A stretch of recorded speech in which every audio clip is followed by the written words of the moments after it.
Rīgas nama pārvaldnieks valdes loceklis Mārtiņš Paužs nojaucam barjeras renovācijas izrāvienam. Starp citu atgādinām, lūdzu rakstiet arī jautājumus, droši uz skatu, Mārtiņ, un balsojam par jautājumiem. Saldi. Lai izdodas, redz, kur ir arī klikšķināmais, ja vajag. Jā, paldies. Labdien, draugi, kolēģi, pārvaldnieki, pašvaldības un visi citi konferences dalībnieki. Skatoties apbalvošanu, kur mēs apbalvojām tiešām skaistus sakopts pagalmus, es domāju, cik man būs grūti pieteikt šo tēmu atkal par renovācijām un atkal par tām barjerām, kas traucē renovācijām. Un tā es domāju, kā to savilkt kopā. Un atcerējos vienu interesantu faktu, ar ko var padalīties, kas varbūt kādiem politikas veidotājiem palīdzēs kaut kādus labākus instrumentus kādreiz pielietot un izmantot. Ir tā, ka mēs no saviem klientiem redzam, ka tā lielākā interese labiekārtot pagalmu, tātad piedalīties kādās pagalmu labiekārtošanas programmās, pieteikties kādam līdzfinansējumam, nāk tieši no renovētajām mājām. Tā kā te būs arī tā saikne, sākam ar māju renovāciju, turpinam ar smukiem dārziem, skaistiem sakoptiem pagalmiem. Tātad nojaucam renovācijas barjeras. Mēs visi zinām, ka barjeras ir, un patiesībā mēs šodien arī par tām runājām. Un tas, ko mēs redzam pēdējos pāris, vairākus gadus, mēs esam ļoti intensificējuši darbu ar mūsu klientiem kopībām, mudinot, aicinot tās renovēt savas mājas, energoefektīvus risinājumus pielietot. Un mēs redzam to, ka jā, labie piemēri strādā. Tātad, ja mēs sniedzam klientiem informāciju, ka reku tajā mājā tādi labi rezultāti, viņiem tas palīdz un strādā, un tas ir iemesls, kāpēc mēs esam spējuši šajā pēdējā altuma uzsaukumā 60 mūsu klientu mājas arī pieteikt, kas ir Lauvas tiesa no Rīgā kopā pieteiktiem mājām. Bet tāpat laikā, lai tās 60 mājas sasniegtu, te es arī padalīšos jau ar konkrētiem skaitļiem, lai šīs 60 mājas sasniegtu. Zinat, cik sapulces mēs noturējām? Mēs noturējām vairāk kā 400 sapulces. Un tātad faktiski mēs redzam, ka tas veiksmes līmenis vai tas procents ir faktiski 15 vai mazāk, ja, kas ir ļoti, ļoti, ļoti maz. Bet beigās esam sasnieguši šīs 60 mājas, un to starp arī ir 4 kvartāli, tad 4 no Rīgā pieteiktiem 6 kvartāliem. Vēl varu palepoties arī ar tādu faktu, ka jau 3. gadu no vietas kādu no mūsu renovētajām mājām, ko mēs esam vadījuši renovācijas projektu, ir ieguvusi augstāku apbalvojumu kā energoefektīvākā ēka Latvijā. Tas arī liecina par to, ka klienti negrib vienkārši darīt, viņi grib darīt labi. Un līdz ar to arī tas rezultāts ir foršs. Apsveicu ar to mūsu klientus. Un papildus tam, kā šie lielie energoefektivitātes risinājumi jau nav vienīgie. Ir arī pašvaldība, kur nāk talkā, lai tur fasādes jautājumus risinātu vai kādas bīstamības novērstu. Un arī ar šīm mājām mēs strādājam un pēdējo 2 gadu laikā esam spējuši palīdzēt 23 mājām sakārtot tā vienas vai otras nebūšanas, kas bieži vien starp citu draud ar šo paaugstināto nekustamā īpašuma nodokli. Bet neskatoties uz to, tātad vairāk kā 400 sapulces, tikai 60 mājas, varēja vairāk, labie piemēri strādā, tātad ir kaut kur šīs sistēmiskās barjeras, kuras mēs lūkojam visādos veidos, kā varētu nojaukt. Viena no tām, ko mēs šodien esam apskatījuši, kopība bez biedrības. Vai biedrība bija sistēmiska barjera? Es teiktu ar savu pieredzi, varbūt ne tik ļoti ilgo, 2,5 gadi, bet tomēr es teiktu, jā, ir. Un lai dotu pamatojumu šai savai pārliecībai, es jums arī padalīšos ar dažiem piemēriem, bet ar to es arī gribēšu šo lapas pusi aizvērt, jo cerams, ka likumu 30. oktobrī pieņems, tas stāsies spēkā, un mēs varēsim jau lūkot, kā šos jaunos instrumentus izmantot. Par biedrībām. Jā, piekrītu, tā ir super vieta, kur cilvēki var satikties un veidot tās komunas, un tās 60 mājas tieši tās arī ir. Bet neskatoties uz to, kā mēs zinām, tās biedrības ir nesamērīgs sloks. Nesamērīgs sloks kam? Tiem, kas iet biedrības valdē, vai ne? Jo viņiem ir jāuzņemas atbildība, viņiem jāatbild par grāmatvedību, par dokumentu pareizību un tā tālāk. Un mūsuprāt, tas ir nesamērīgi, jo faktiski sanāk, ka tikai vienam projektam tā biedrība tiek dibināta, bet kādi zināmi cilvēki, biedrības valdes locekļi ir zināmā mērā piesaistījuši sevi, uzņēmušies lielu atbildību. Vēl redzam vienu lietu, kas nestrādā īsti ar biedrībām, toši tagadējā juridiskā veidojumā, ir, kad ir grūti nodrošināt pārmantojamību. Ko tas nozīmē? šī dzīvokļu īpašnieku biedrība nav tā kā bijušo prezidentu biedrība. Bijušais prezidents, ja ir bijušais prezidents, būs visu mūžu bijušais prezidents un varēs būt tajā biedrībā. Dzīvokļu īpašnieku biedrība sastāv no kā? No dzīvokļu īpašniekiem. Un šodien es esmu dzīvokļu īpašnieks, varu uzņemties vadīt biedrību, būt valdes loceklis, bet rīt es tāds varu vairs nebūt. Un mēs ar šīm situācijām lēnām sākam saskarties, ka kāds dzīvokļu īpašnieks pārdod sev piederošo dzīvokli un saka, paldies, mīļie draugi, es vairs šo biedrību nevadīšu objektīvu iemeslu dēļ, es vairs neesmu saistīts emocionāli, ne arī juridiski ar šo māju. Un ir problēmas atrast nākamo. Un tad sanāk, šī pārmantojamība kļūst par problēmu, vai ir par nākotnes problēmu. Un daži piemēri, kur tā biedrība ir traucējuši. Šie visi ir stāsti no dzīves. Šie visi stāsti, ko mēs esam pieredzējuši. 16. māja Rīgā, Madonas ielā. Mājai vajag jaunu liftu, jo šis iepriekšējais ir saplīsis, noplīsis, tas ir jāmaina un māja vēlās jaunu liftu. Mēs mājai skaidrojam lieliski, biedrība, Altum, DMR aizņēmums un liekam jaunu liftu, viss ir kārtībā. Biedrības dibināšanai vajadzēja vairāk kā gadu. Vairāk kā gadu, neskatoties uz to, ka bija šie aktīvie iedzīvotāji, aktīvie locekļi, jo viņiem vienmēr bija šaubas, vai pārējie atbalstīs. Taisam balsojumu pirms biedrības dibināšanas, taisam informatīvo balsojumu, vai iedzīvotāji atbalsta biedrības dibināšanu. Ļoti sarežģīti. Vairāk kā gadu, kamēr tie aktīvi iedzīvotāji bija pārliecināti, ka tā biedrība strādās, to biedrība nodibināja. Lifts uzlikts vēl nav, jo tā biedrības dibināšana bija nesen salīdzinoši, līdz ar to cerējām liftu šogad uzlikt, būs nākamgad. Cita māja, 90 dzīvokļu māja, ļoti skaistā, tuvējā centra rajonā, netālu no Daugavas, un iedzīvotāji vēlas renovāciju. Mēs esam vairāk kārt tikušies no katras kāpņu telpas, ir vecākais. Tātad katrā kāpņu telpā ir pilnvarotā persona. Ir 2 gadi pagājuši, un viņi nespēja nodibināt biedrību. Un kāpēc?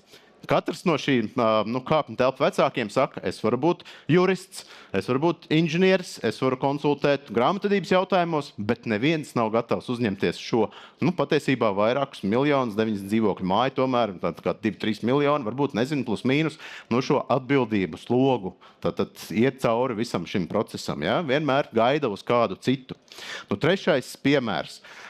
Kvartāls. Šis, starp citu, bija pirmais kvartāls, ko mēs gribējām pieteikt jaunajā Altuma programmā, bet tā arī nepieteicām, jo nav biedrības. Pieteicām 4 citus, paldies, tur ir biedrības, bet arī kvartāls Rīgā kopā 209 dzīvokļi, un mēs viņus arī kārdinājām ar šo palielināto kvartāla atbalstu, kas ir Altuma programmā. Pirms vēl tas patiesībā bija apstiprināts, mēs ar viņiem dalījāmies ar informāciju, biedrības nav.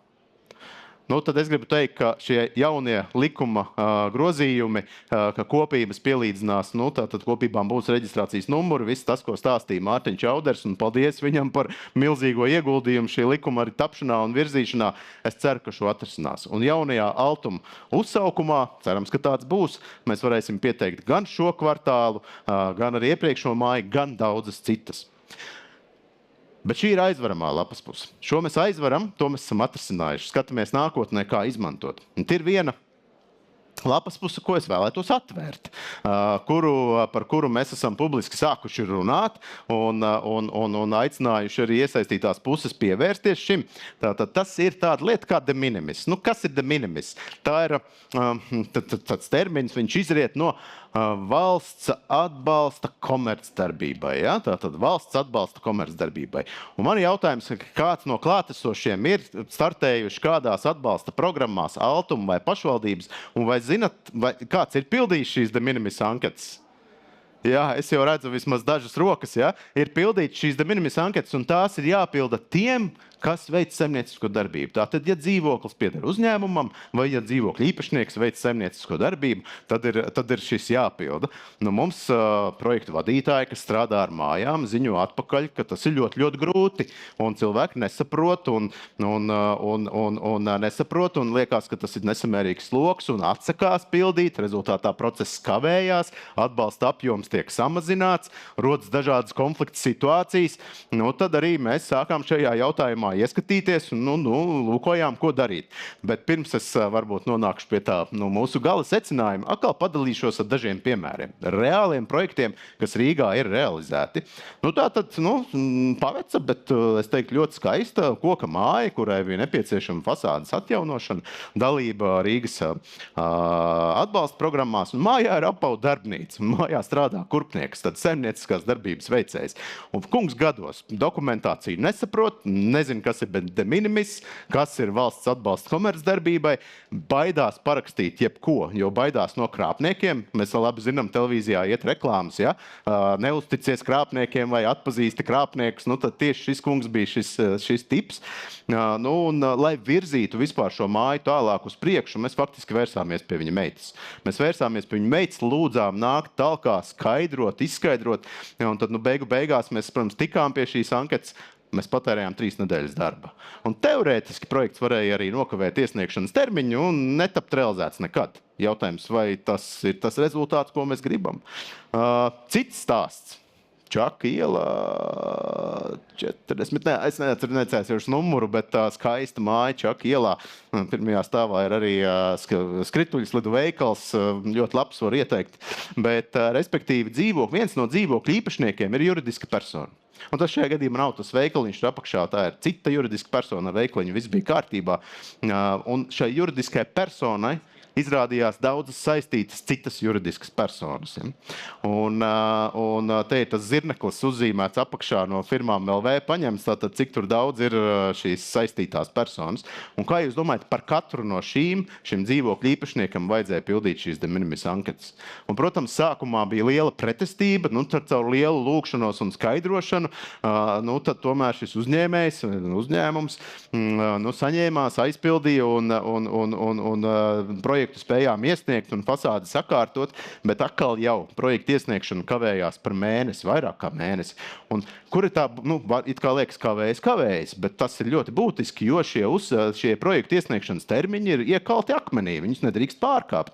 Viņi ir jāiesniedz konkrētā datumā, un katra diena, katra nedēļa vai mēnesis jau ļoti daudz var faktiski nozīmēt, ka šādi projekti nekad arī netiks realizēti.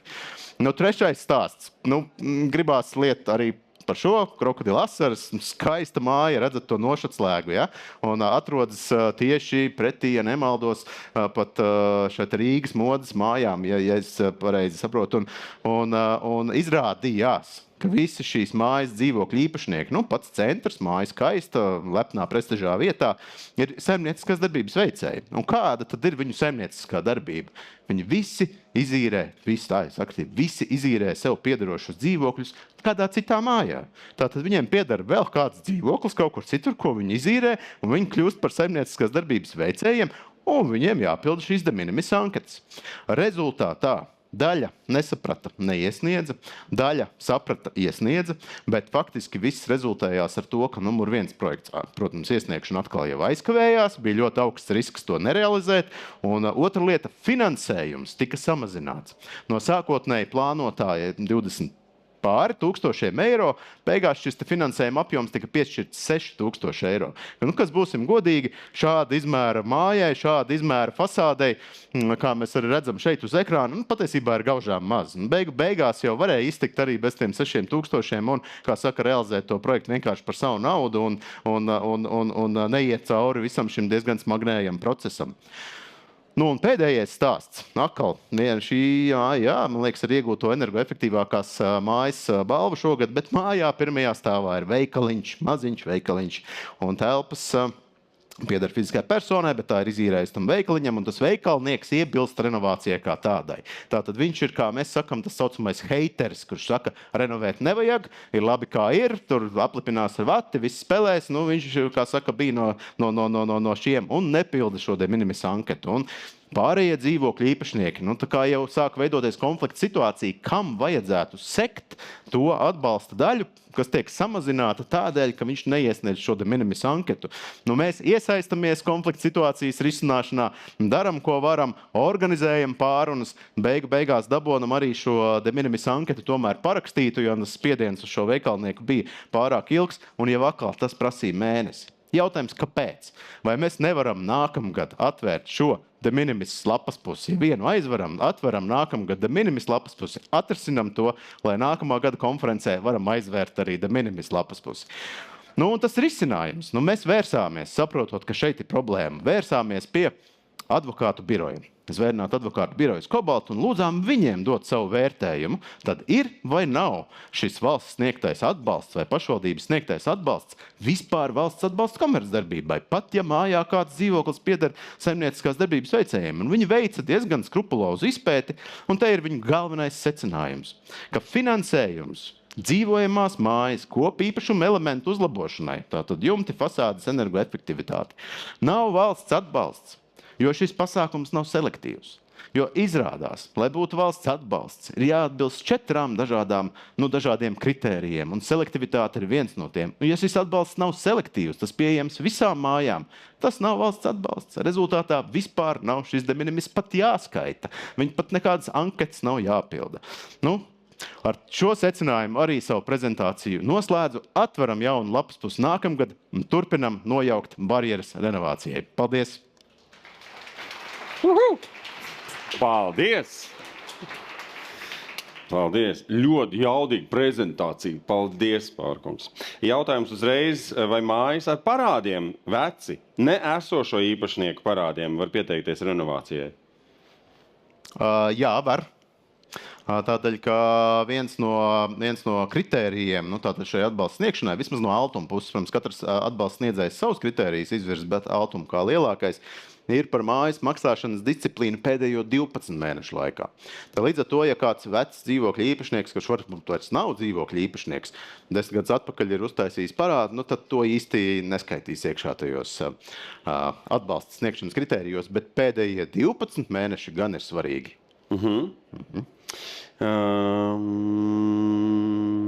Jā, varbūt, ka jūs varat atbildēt uz jautājumu, kas tika uzdots iepriekš. Mēģināšu.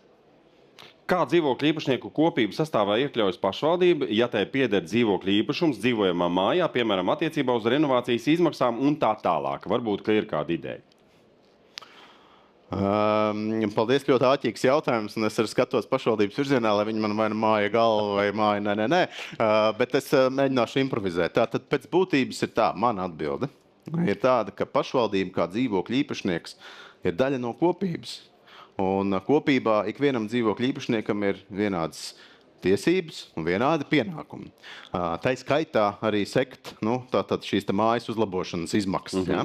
Līdz ar to pašvaldība kā dzīvokļa īpašnieks nedarbojas īsti kā pašvaldība attiecībā uz lēmumiem, ko pieņem kopība. Viņi darbojas kā dzīvokļa īpašnieks. Tāds pats kā Jānis Bērziņš un Anna Priedīte un tam līdzīgi. Savukārt, ja runājam par šo atbalsta sniegšanu, tad cik man zināms, tad atbalsts tiek samazināts kaut kādos gadījumos par to daļu, kas ir pašvaldības dzīvokļi. Bet vismaz Rīgā pašvaldība ļoti godprātīgi tādā ziņā izturas pret saviem kaimiņiem un to savu daļu sedz pilnībā. Līdz ar to nevienam dzīvokļa īpašniekam nevajadzētu raizēties par to, ka kaimiņos ir pašvaldības dzīvoklis. No tā nekāds atbalsts samazināts netiks. Jā, tā ir. Tā ir?